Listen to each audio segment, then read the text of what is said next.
pretty safe to say, I'm not the biggest fan of HBO's The Last of Us, and after the disaster that was Season 2 Episode 1, I felt like I had to quit the show and preserve the memory of the game indefinitely in my head.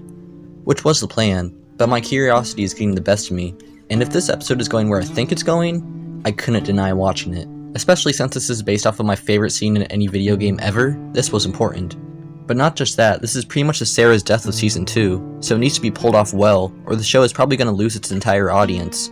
I feel like I have to write this down, because regardless of what happens, I'm going to have a massive reaction. I guess anything this show does is going to piss me off, but I enjoy seeing how much a story I cherish so much be essentially ruined from just a few minor changes. More so with this season than the last, I bet there's a good chance that Joel might not even die this episode, and I'm just about to watch another episode that restructures and orders the story until it loses all of the dramatic irony that made it memorable.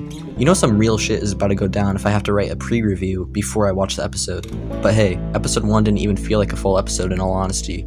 So if this is the episode to end the Jackson prologue, I feel like I'll have more room to openly criticize it.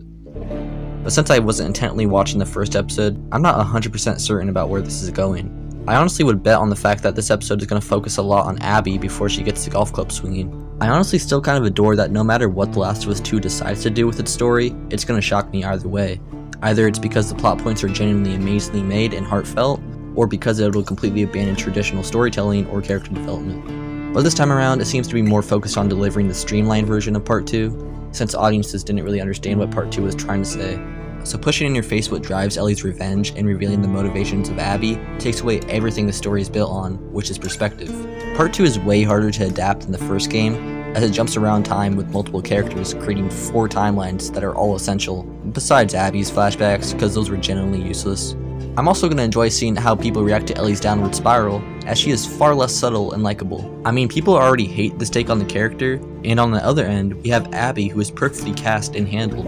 It's almost like the games completely favor Joel and Ellie's perspective, and the show values humanity in general over Joel and Ellie. That's definitely a good reason the show feels completely hollow when compared to the game. And that's because the main characters aren't really cared for or treated with much interest by the writers, who think that Joel and Ellie's story is one of toxic love more than real connection. It's basically like changing the story from one of a first-person perspective to one that is entirely third person. The beats are there, and some of these beats are even improved upon, but overall, a lot more is missing than added. It makes me feel like I'm going crazy, but then I remember that this show is Craig Mason's odd interpretation of The Last of Us, and not mine.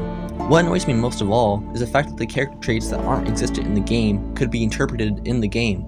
So it makes me feel like the general consensus on the game by the general audiences is going to be misunderstood completely because mainstream audiences are familiar with the show over the game. Joel is obsessive and obviously toxic.